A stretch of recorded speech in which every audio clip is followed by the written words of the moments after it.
Well, thank you for coming. So the whole idea is that we'll get Anthony just to give us a little bit more background behind the project, which is finished now, and then Severio will talk about how the industry is starting to use these technologies now, and then really it's just about kind of going to you guys and just asking questions about what next, where's it all going, and if you've got other projects or things that you're going on that you're interested in getting some perspectives on, then feel free to share it. Talk a little bit about a project called Beaming. Beaming is the title of a European project that finished last year, but also you should definitely think Star Wars, Star Trek. So beaming as in teleporting, and I'll come back to that. So virtual reality is arriving. Any guesses for years for these two pictures? If anybody's a bit of a technology geek, they might recognise one or other. Any guesses? One on the left. Is that the 80s on the right? It is the 80s on the right, you can tell from the hair.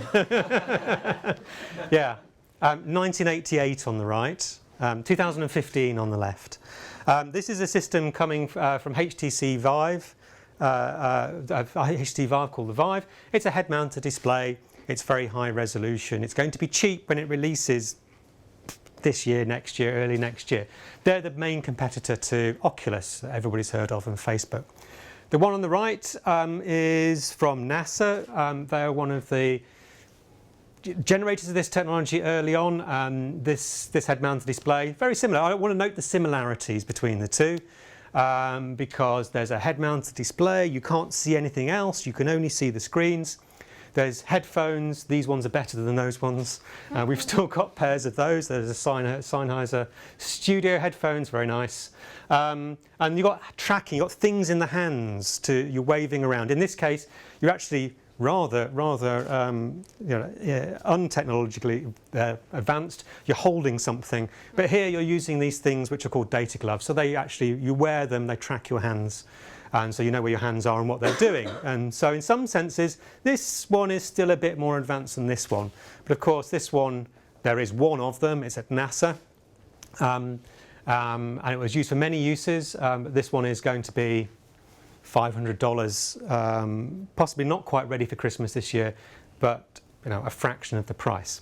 This is a robot we have in our lab. It's called a Robothespian. You can purchase one yourself. They often are found in museums being sort of tour guides, but what's happening here is there's somebody in a head-mounted display, very much like very much a head-mounted display, acting, and the robot's copying what they do into the physical world.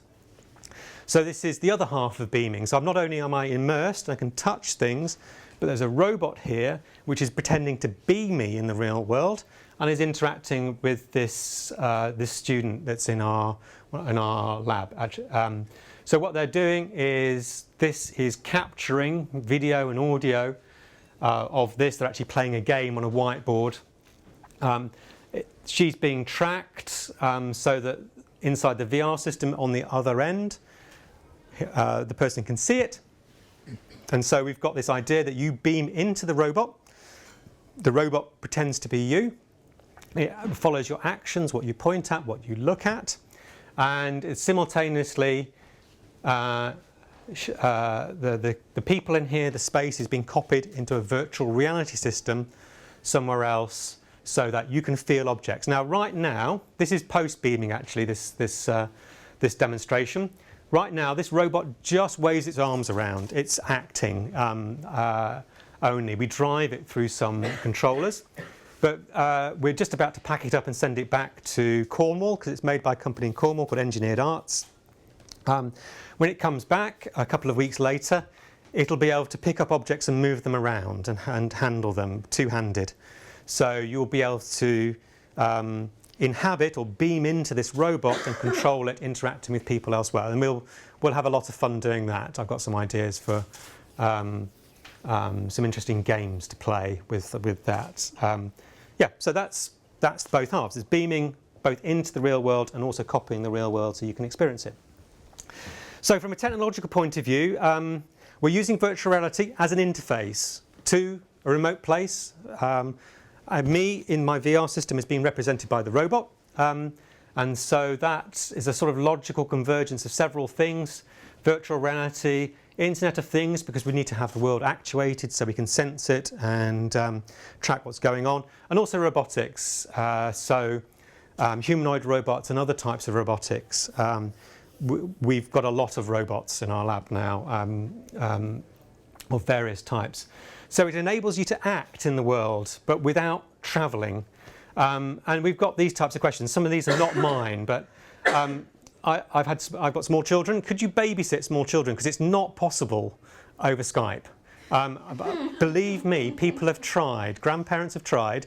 You can't hold the attention of a small child over video. It's impossible. I dare you to try. I will have lots of fun trying, of course. But it's not. But there's something not there. You're not physically there. Yeah, it's an interesting test case. Can you hold somebody's attention? I find, as most people do, video conferencing very tiring to follow. This is not mine. This is a University of North Carolina. Could you be a surgeon in a car crash?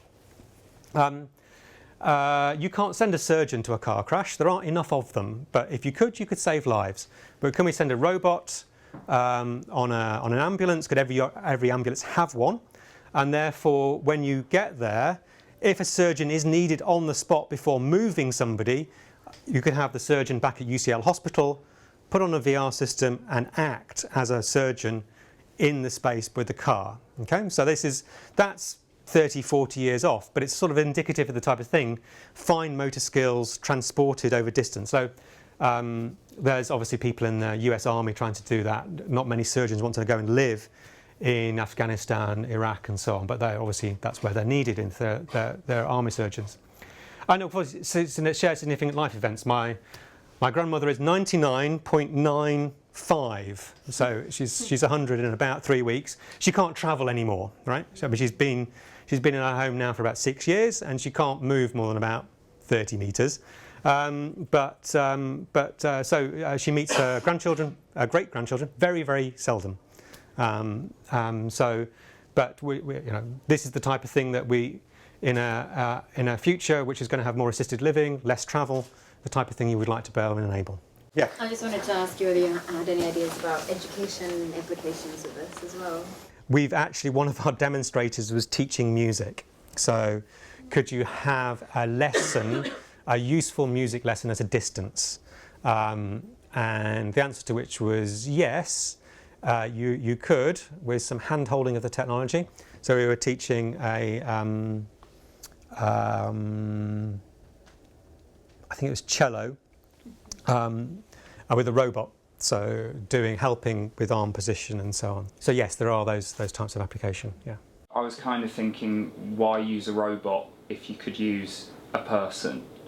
So if a soldier was in the field, he could put on a suit and then be controlled by someone with a VR headset in America. I'm not sure how it would work. There's good reasons to think that it would, as a feedback system to the person in the virtual reality. Yes, I mean I've actually been writing a paper about what the limits are of simulation. Partly because in high school we're told that we have 5 senses. I'll get them wrong now. Vision, hearing, touch, smell and taste. We've actually got about 25, depending on how you count them. And there's a New Scientist article, a really approachable one. There's none of those 5, let me do this, right, which touch my nose with my eyes closed. So you've at least got this one, which is proprioception and muscle knowledge of your body, gustatory sensations, all the sorts of things to do with bodily actions, hunger, things like this. So are these actually accessible to external stimulation or not? Some of them sort of vaguely are. Your balance sense in your ear is sensitive to electrical stimulation. Again, I've had that done to me. I've been in this field a long time. There's a lot of quite adventurous people out there. It made me ill. So I did it once. Great. Somebody had a joystick. I walked down the road. They had a joystick. They made me go left, right down the road. So that was great. The second time I was immediately almost had an emetic incident. I almost threw up. Because they got it wrong. So it was over. It just made my balance sense go completely over, and I almost fell over and was ill. and that's on YouTube. You won't find it. It's too obscure. So there are limits, and now as an actuation. Now, if you're being actuated, there are people that do this. There are various media artists, starting with Stellark in the 70s and 80s, that have done this. It's unfortunately inconsistent with your motor control system. So if this is being, I'm not a cognitive neuroscientist or at any means, but if things are not consistent, the body's very good at picking that up. And you can make yourself a lot of the simulated sickness we saw in the 90s and through the 2000s, hopefully going away from the majority of people at least now, was due to dissonance, like things aren't completely correct between balance, your sense of what gravity is, and motion, and so on. So there's a lot of these things to get over, but yeah. A bit like car sickness. Very, very much like car sickness, yeah. So. And you'll see that a lot of these games companies are talking about how to move people through worlds without making them sick. Yeah, with the joysticks are out, people have sort of given up on those things at the moment. I'm here with two phases. So the first phase is the one of principal analyst at Beecham Research, in which we do basically customized research on emerging technologies, primarily Internet of Things. Wearable devices, AR, VR, robotics, and so on. So it's very market-oriented type of research. The second phase is the one of role, which, being called head of R&D is an extreme strong compliment, particularly when I'm sitting with a real researcher. But what do I do with role? Basically, I push them in using emerging technologies. And we have done work around using beacons, Oculus Rift, so kind of pushing the boundary of our current development activities, if you want, as software people. As a brand, you face a number of technological trends that are integrated through each other, which basically we are going to create these smart spaces in which individual has to interact with, or in which you need to enhance these spaces through, in the future, through what Anthony talked about. Today, what is happening today is customer engagement, wearable advertising, and I think this is important for brands now today because BB Pay, Barclay is a contactless payment smart ring, and there is one on Kickstarter which I think is called Curl. And then there is all the story of how all this will transform the retailing experience. What is the store? So you know that, for example, Selfridges doing this jeans table, if I remember, in which basically you can, through a virtual mirror system, you can select the trouser you want and see how it is on you. And then there is some issues there about the actual measurements of the bodies and so on, but there are quite a few of these. And what the AR, VR means in a retailing experience. And another question is, how do I sell this stuff? Now, how do I sell the Oculus Rift? What is it? Do I need a different type of store? Do I need an experience store, if you want, in which I go and actually experience the product? So this is all debated going on. And in my opinion, for a brand, it's not much about adopting a technology standalone. It's more about a new strategy, a new reinvention of the store and reinvention of the retailing approach, reinvention of your brand activity through all the things I talk about, in which the backbone is the smart space. So the assumption that we are going to live in smart spaces, and on these smart spaces we use these devices and these technologies. What do you think the core, or can you start to notice any shifts in whether it's technological, culturally, that are kind of leading us to the ambitions of beaming? What kind of shifts are happening that is kind of giving us evidence that this is sooner than this is going to happen sooner than we think? In my opinion, there has been in the last 5 years an acceleration in terms of cost of technology. which has brought all the discussion on wearables and on AR, on the VR and so on. And I think the pace of technology has kind of changed. Now, I mean, Anthony is better to forecast this, but you know, the use of wearable devices has really exploded between brackets, because we are still talking about very small market, but it's a matter of 4 years, last 4 years. But we talk about smart glasses. Man from MIT had his first glasses in the late 90s, but the real market is coming in the last 4 years, because the cost of the materials is going down, the cost of sensors is going down, and so the cost is playing an important role in all this. And I believe this trend will continue. These days, if you want content creation, you go to Framestore or The Mill or many of these other companies that create VR content. In 2 years' time, it'll be no more complicated than camcorders or film, tracking things with Fitbit 5. The sort of accelerometers you have in those will become motion capture systems, so you'll be able to act and create content. So some of this will become a lot easier to make. Now, for the beaming, all we're saying is that if you've got a smart space, that'll become a source of content in real time. So you'll be able to go and visit things that are going on. And the impact for brands would be, what do they put on now? You go and watch the Red Bull Air Race, it can be as if it's there now, and you can film it. So you can be there in Barcelona, wherever those shows are, and experiencing it real time, like you're a member of the stadium or you're a member of the audience. And I think that'll be interesting, because they stage these events, but they're obviously limited with who they can reach, and that'll be an obvious sort of middle ground for beaming, is participation in events that put on, sort of staged for other reasons. So anyway, two big trends. One is in the short term, you'll see a lot of sort of mini beamings for events. We're talking to various theatres near here about what they might do. They already stream ballet to cinemas. Now, why is that better than watching a film of the ballet? It's live. I talked to a Premiership football club about the fact they can't make any more money out of tickets. So what are they going to do? What's better than watching it on Sky? Is there something better? Is there a more experience? There's more like being on the stands than there is now.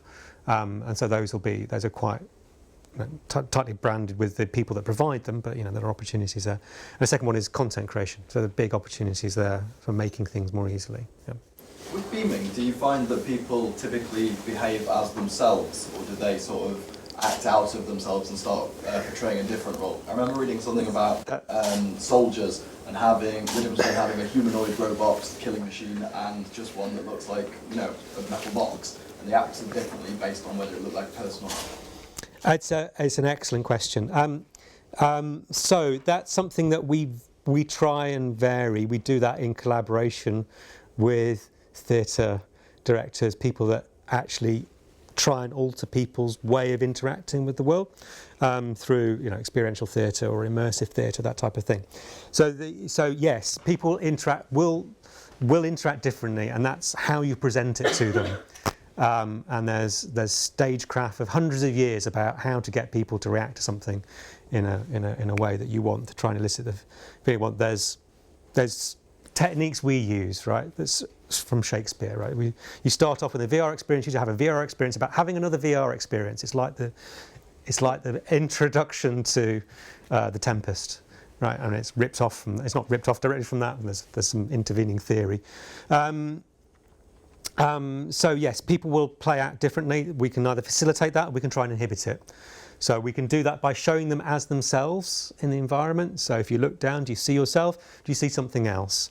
And so a colleague of mine, my old supervisor, Professor Slater, has been doing that. You go into an environment, you have a different skin colour, and he can make you more or less implicitly racially biased, or at least he can show there's a trend for that.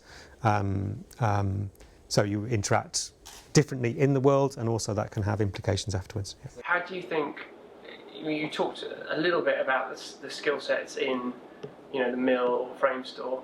How do you think the landscape looks from a job, a skills environment for adoption of AR technologies in agencies? So in the short term, everybody's going to need a whole bunch of programmers because it's hard to access. But I think, as I said, the adoption, hopefully within 2 to 5 years, will be much more back to take it sort of normal or sort of more design-oriented skills. We take designs or pictures and actually boost them into 3D or creative world. So you could. There's a lot of work on going on at the moment on taking sketches, making 3D models out of them, making 3D modelling very accessible, making it more like sculpting and then animating by demonstration than coding. So I think the consumer technology push is going to get rid of the issues of how do you get the system configured. There's a lot of effort going into the moment and new wireless protocols. There's fewer wires around, which is one of my bugbears at the moment, with VR requiring far too many wires, sockets and so on. So I think that'll go away, become more wireless, more battery powered, induction charging and things like that. And it's the tools for creation that'll become a lot easier. So I think, there'll be increasing need there'll always be a need for programmers who can that can deal with the situation, the design situation. That's what we are trying to change as a computer science department to do.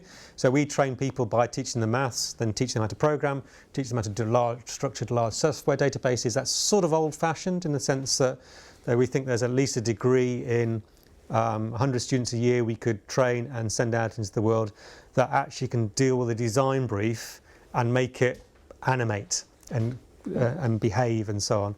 And that'll be much more around addressing a creative need for a thing that behaves and responds, and you'll be, rather than starting with a bunch of coding and XML and I'm not sure if I answered your question, but I think it'll move from coding more to design skills, and the key theme will be in the 90s. Another thing that you haven't heard about, which is due for a comeback, is an idea called programming by demonstration.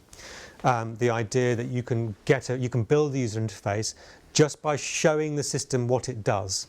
Now that failed in the 90s because there wasn't enough data to demonstrate against. But the thing we've got now is big data, and another talk could be about big data, deep learning, deep networks, whatever they call it. And if you marry that with the idea of programming, you can see that if I was going to make a demonstration of a product, I could just go into my VR system, act out what I wanted to do. It could record it, play it back, and make it interactive. And that would all work, be nice, and it'd be much more of a creative, hands-on experience. Yep. What kind of steps do brands, in your perspectives, do brands need to take in order to kind of head into that kind of rich area of deep engagement and deep experiences with consumers? I'm going to give you an example of a company which I think is doing some interesting things. Mercedes have an interesting VR experience. So they have lots of uses for VR, from car design, practicing disassembly of cars, but they also have virtual showrooms. The two limiting factors being some of the big customers don't live near a Mercedes showroom, so they can have a virtual experience. But also, if you go to a Mercedes showroom, they have 5 cars. They sell many, many models. They just don't have them all. So they actually do an interesting experience where they can show you the car you specified, and it's high quality VR. Now their vision for that is eventually it'll be walk around, and you sit in I've seen demos where, I don't think they release this to the public, where you sit in a Mercedes, but you see a different one with the different trims and the different instruments in it, and so they certainly can do that now. So it's enhancing the experience of going to a Mercedes garage showroom. On that point, do you know if they can customise it at that point? Yes, yeah. So I think that's the idea. It's a whole system for purchasing. If you get a particularly esoteric option, they can tell you how long it's going to take. Is it customisable in the country? Does it have to go back to the factory? Do you think that they can see that customised element? Yeah. So I think that's the idea. So they've got all the options. Right. It's a more esoteric example, but there's an online 3D one for Ford trucks. They're what are they? Juggernaut? No, what do the Americans call them? The tracked trailer units. And so there's so many options there that they have a wonderful website. It's been there for years, and you can just experience it in VR. You can look at all the options for your tractor trailer cabinet. It's fantastic. I used to use it in lectures all the time. And it's a case where it really do need to see the options because some of them are incompatible. So that type of thing. There are many as products become. That type of product becomes more customisable. Why not see it in all the customisations? And there's some work I know Alistair was involved with about very radical customisation in products. I think it'll become a more. Nike already lets you stitch your own. I think it was Nike stitch your own messages on shoes. That's sort of initial step. Why not? Cars, customise your car, get it shipped off the line, customise, and able to see it. Get a good impression of what it's going to look like first. That's one of my interests. I think you mentioned Olition. Olition is doing this virtual solution on the fashion industry, in which you can customize your shopping, your look, using this type of trouser and so on. And I don't remember with who. They have an interesting one with rings, because it really is the case that somebody wants to do this and see what it glints like when it changes. And Olition have done that. IBM, bless them, being a very stage-looking company from the outside, have a wonderful demonstration for the relaunch of Fabergé as a jewellery rather than shampoo. So they have a wonderful website. It's very exclusive, and actually, you and I can't see the complexity of the website. It's only available to their customers with millions, and it's very much an experience. It's supposed to be like getting a jewellery tray out and looking and moving things around, and you have to give back things before you can take more out, and it's a bit like a virtual high-end jewellery store. Also, they did Olition did interesting with handbags. You really got to want to do. Hold it down by your leg and see what it looks like. I mean that, yeah. They've done one on perfumes too, which they talk about they have a sort of scent hub in which you can. The Olition is a very interesting company. They do a lot of great stuff, very cutting edge stuff. How close are we to kind of having a really truly seamless experience through kind of beaming technologies? I'm not going to hold you to it. Right. So seeing is going to happen very soon. I think there's enough people in Hollywood that would like you to have immersive experiences, and we had a chat about this before we started, or at least people like branded experiences that you can go. There's a famous one that's doing a very good job in VR at the moment is Cirque du Soleil. $500 a ticket to actually go and see the show in Las Vegas. They'll be selling, when the Gear VR launches properly, they'll be selling premiere sort of excerpts of their show. They already have one for free, a short one of Cabinet of Curios, which is one of their big, I think it's a Las Vegas show. Several $100s a ticket, but they've got a sat on the stage with a show going on around your experience on Gear VR. It's fantastic. Best 3D stitched video I've ever seen. You can see that being rolled out over the next 5 years, probably, to Premiership football clubs. The headset will have to get better. It'll be second or third generation before it's actually. I think you'll get a significant proportion of people paying to look at these experiences in real time. So I think that's definitely I'd be surprised that that hadn't happened in 5 years. But this reaching out, touching, manipulating is a big challenge. It's enormous. It's, that Carly robot's got a hand, it's got a plate you cannot, it's not a chair, you can't sit on it. And that's a big change in haptic representation. And I think there will be some limits, and we'll have to decide as a society what we would do. You want to? I know people are doing gustatory robots, right? So these are robots you chew. They're supposed to feel like the experience of chewing food. Now, is there a market for that? It's going to take a very long time. You can't swallow this thing. It's got a cable to power it out the back of it for a start. But there's limits, and some of those things will take a very long time to understand. So yeah, I would stand by the 30 to 40 years for some of that easily. Yeah. Brilliant. Look, thank you so much for your time. It was really interesting.